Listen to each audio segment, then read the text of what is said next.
ঈমান আনার পরে একজন মুমিন ব্যক্তি যতক্ষণ পর্যন্ত তিনটি জিনিস নিশ্চিত না করবে ততক্ষণ পর্যন্ত সে পরিপূর্ণ মুমিন হবে না, এবং ঈমানের উপর তার মৃত্যু হবে এই গ্যারান্টি সে পাবে না। আমার কথা বোঝা যাচ্ছে? কটা জিনিস? আজমাতুর রাসূল, মুহাব্বাতুর রাসূল, সুন্নাতে রাসূল। কয়টা? ঈমান আনার পরে আল্লাহর হাবিব মুহাম্মদ সাল্লাল্লাহু আলাইহি ওয়াসাল্লামের আজমত বা তাজিমের খেয়াল অন্তরে রাখতে হবে। আল্লাহর হাবিব মুহাম্মদ সাল্লাল্লাহু আলাইহি ওয়াসাল্লামের মহব্বত জীবনের চেয়ে বেশি অন্তরে রাখতে হবে। জীবনের সকল ক্ষেত্রে আল্লাহর হাবিব মুহাম্মদ সাল্লাল্লাহু আলাইহি ওয়াসাল্লামের সুন্নতের অনুসরণ করতে হবে। এছাড়া ব্যক্তি মুমিন হতে পারে না। এখন দেখুন, আমরা শুধু ওয়াজ করি রাসূলুল্লাহ সাল্লাল্লাহু আলাইহি ওয়াসাল্লামের সুন্নত মোতাবেক চলতে হবে। রাসূলুল্লাহর তাজিম আজমত যার অন্তরে থাকবে না সে তো রাসূলুল্লাহর সুন্নত মোতাবেক চলবে না, বরং সে তো সুন্নত মোতাবেক চলবে লৌকিকতার স্বার্থে, পার্থিব স্বার্থে, মানুষকে দেখাতে যে আমি মোটামুটি একজন কামেল দরবেশ। আর যে ব্যক্তির অন্তরে রাসূলুল্লাহর আজমত ও মহব্বত থাকবে সে রাসূলুল্লাহ সাল্লাল্লাহু আলাইহি ওয়াসাল্লামের এক একটা সুন্নতকে হীরার খণ্ড হিসেবে গ্রহণ করবে। এখন আসুন, প্রথম হচ্ছে রাসূলুল্লাহ সাল্লাল্লাহু আলাইহি ওয়াসাল্লামের মহব্বত, ওনার ভালোবাসা জীবনের চেয়ে বেশি হতে হবে। এটার প্রমাণ দিয়েছেন সাহাবায়ে কেরাম রিদওয়ানুল্লাহি তাআলা আলাইহিম আজমাইন। দিছেন কি না? কথা বলে না। দেখুন, এই পৃথিবীতে প্রত্যেকটা মানুষের মধ্যে আল্লাহ তাআলা ভালোবাসার একটা মাত্রা রেখেছেন। কি রাখছেন? স্বামী স্ত্রীকে ভালোবাসে, স্ত্রী স্বামীকে ভালোবাসে, পিতা পুত্রকে ভালোবাসে, পুত্র পিতাকে ভালোবাসে, ঠিক না? আবার অনেক মানুষ আছে স্ত্রী পরিজন সন্তান সবকিছুর চেয়ে টাকাকে ভালোবাসে, আছে না? এমন মানুষ আছে ডাকাত আসলে জীবন দেয়, টাকা দেয় না, কিন্তু সে বুঝতেছে না যে তার জীবন না থাকলে টাকা দিয়ে হবে কি। এটা হচ্ছে টাকার প্রতি প্রবল আকর্ষণ। আল্লাহ কথাগুলো কোরআন কারিমে বলেছেন, زين للناس حب الشهوات من النساء والبنين والقناطير المقنطرة من الذهب والفضة والخيل المسومة والأنعام والحرث ذلك متاع الحياة الدنيا والله عنده حسن المآب।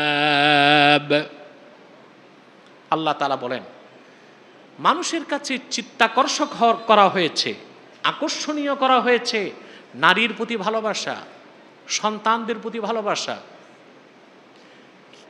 কারি কারি সোনারূপা, নির্বাচিত ঘোড়া, গৃহপালিত পশু এবং কৃষি, এসব কিছুকে মানুষের কাছে, এই জিনিসগুলোর প্রতি ভালোবাসা মানুষের কাছে চিত্তাকর্ষণীয় করা হয়েছে।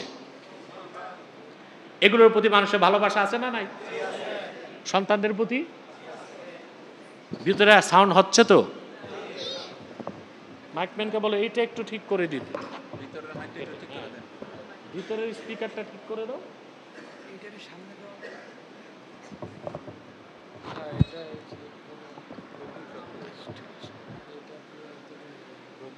মানুষের ভালোবাসা থাকে সন্তানদের প্রতি, পিতামাতার প্রতি, থাকে না? সোনারূপা, কারি কারি সোনারূপা, এক ভরি দুই ভরি না, কারি কারি সোনারূপা। তারপরে নির্বাচিত ঘোড়া, গৃহপালিত পশু, কৃষি। আপনারা কৃষিটাকে মনে করেন তুচ্ছ জিনিস, ঠিক না? না, কৃষি বাদ দিলে পৃথিবীতে অর্থনীতি থাকবে না। মার্কিন যুক্তরাষ্ট্রের মতো একটা স্মার্ট আধুনিক রাষ্ট্রের অর্থনীতির 46% যোগান আসে কৃষি থেকে। কিসের থেকে? যে দেশ যতই বলুক শিল্প বিপ্লব করব, এটা করব, সেটা করব, ইন্ডাস্ট্রিয়ালাইজেশন করব, কৃষি বাদ দিয়া না, ওইটা লাগবে। সব কিছুকে মানুষের প্রতি আকর্ষণীয় করা হয়েছে। এরপর আল্লাহ বলে দিয়েছেন এসব হচ্ছে দুনিয়ার তুচ্ছ জিনিস। কি জিনিস? তার মানে মানুষ প্রাধান্য দিবে, ভালোবাসবে আখেরাতকে। কিন্তু যতক্ষণ পর্যন্ত কোনো মানুষ আল্লাহ তার হাবিবকে জীবনের চেয়ে বেশি ভালো না বাসবে, ততক্ষণ পর্যন্ত সে এই জিনিসগুলোর প্রতি ভালোবাসা কমাতে পারবে না, দুনিয়ার থেকে আখেরাতকে প্রাধান্য দিতে পারবে না। রাসূলুল্লাহ সাল্লাল্লাহু আলাইহি ওয়াসাল্লাম সাহাবীগণ প্রমাণ দিতে পেরেছিলেন। আল্লাহর হাবিবের ভালোবাসায় উদ্বুদ্ধ হয়ে পিতা পুত্রের বিরুদ্ধে অস্ত্র ধরেছে সাহাবায়ে কেরাম, সন্তান পিতার বিরুদ্ধে অস্ত্র ধরেছে। এমনকি হাদিস শরীফ সাক্ষ্য দেয় হযরতে মুসাব ইবনে উমাইর রাদিয়াল্লাহু তাআলা আনহু বদর যুদ্ধে তার আপন ভাইয়ের বিরুদ্ধে অস্ত্র ধারণ করেছে। সিদ্দিক আকবর বদর যুদ্ধে আপন সন্তান আব্দুর রহমানের বিরুদ্ধে অস্ত্র ধারণ করেছে। আর আবু ওবায়দা ইবনুল জাররাহ উহুদ ময়দানে নিজের হাতে তার পিতাকে হত্যা করেছে। সব কিছুর চেয়ে তারা আল্লাহর রাসূলকে বেশি ভালোবাসতেন, আল্লাহকে বেশি ভালোবাসতেন। সুবহানাল্লাহ বলেন। আল্লাহ এই কথাটি স্পষ্ট করে দিয়েছিলেন। হুকুমটা ছিল সাহাবায়ে কেরামের জন্য খাস, বাকি উম্মতের জন্য আম। বুঝলেন? আল্লাহ তাআলা কোরআন কারীম স্পষ্ট বলেছেন। আমার কথা শুনতেছেন? মনোযোগ আছে?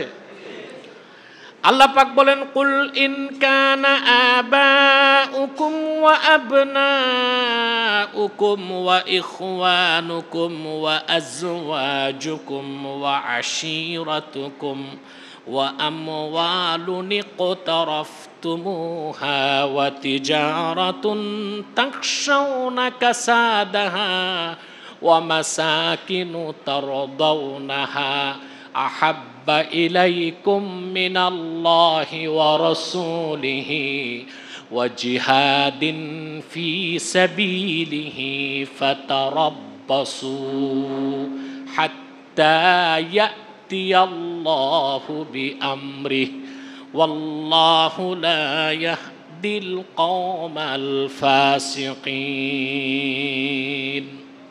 আল্লাহ বলেন হাবিব আপনি ঘোষণা দিন,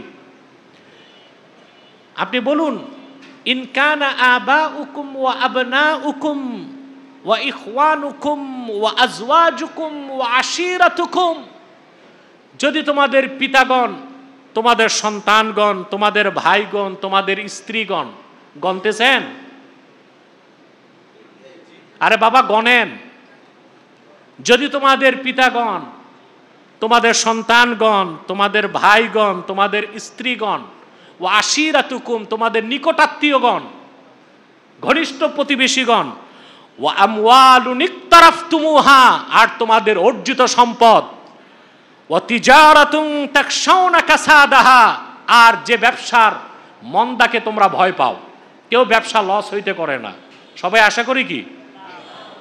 আর সেই ব্যবসা, যে ব্যবসা লস হওয়াকে তোমরা ভয় পাও, ও মাসাকিনু তারদাউনাহা আর সেই সব সুরম্য ঘরবাড়ি তোমাদের যেগুলোকে তোমরা প্রচন্ড ভালোবাসো, এ সব কিছু যতক্ষণ পর্যন্ত সব কিছুর চেয়ে আল্লাহ, আল্লাহর রাসূল আর আল্লাহর পথে জিহাদ করা অধিক প্রিয় না হবে, ফাতারাব্বাসু আই ইনতাজিরু অপেক্ষা করো, হাত্তা ইয়াতিয়াল্লাহু বিআমরিহি আল্লাহ তার পক্ষ থেকে সিদ্ধান্ত নিয়ে আসার আগ পর্যন্ত।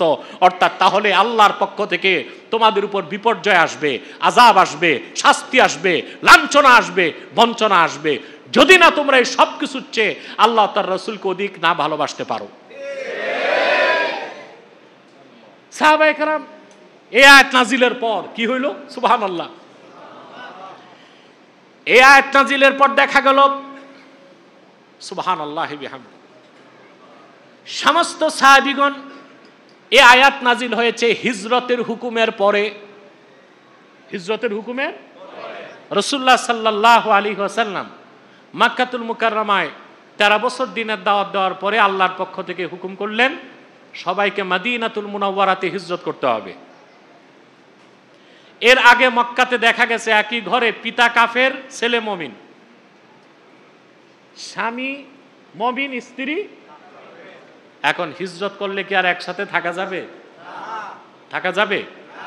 দেখা গেল অনেকে হিজরত করলেন, অনেকে হিজরত করলেন না।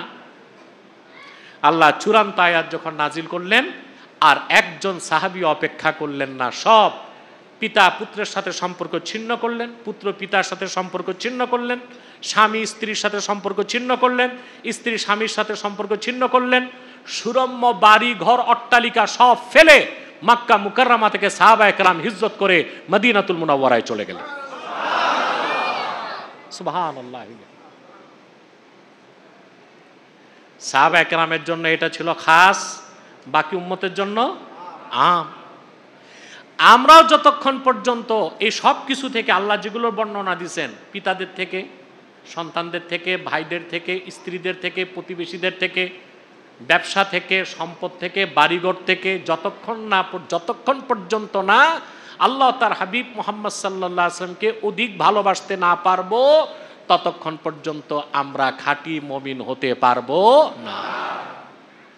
এই আয়াতের দৃষ্টিকোণ থেকে আমরা কয়জন খাঁটি মুসলিম, আশেকে রসুল আর খাঁটি সুন্নি আছি বাংলাদেশে? কথা বলে। এই আয়াতের দৃষ্টিকোণ থেকে আমরা কয়জন খাঁটি মুসলিম? সবাই তো দাবি করি আমরা আশেকে রসুল, সুন্নি। এই আয়াতের মানদণ্ডে কয়জন সুন্নি আমরা, কয়জন আশেকে রসুল হইতে পারছি? খুবই কম মানুষ। দেখা যায় আমাদের কাছে, আমাদের অনেকের কাছে দিন থেকে দল বড়। ঠিকটা তো ঠিক মতো বললেন না। কোরআন সুন্নাহ থেকে নেতা বড়, ইসলামের সুমহান আদর্শের চেয়ে ব্যক্তিগত মন গড়া মতবাদ মতাদর্শ বড়। তাহলে বোঝা যাচ্ছে আমরা নীতি ও কর্মে, কথায় এবং কাজে এক। আমাদের মধ্যে মুনাফিকি আছে, কি আছে? তাহলে আমরা বলেছি তিনটা কথা। মাহাব্বাতুর রসুল, রসুল্লাহর মহব্বত হতে হবে জীবনের চেয়ে বেশি। সুবহানাল্লাহ।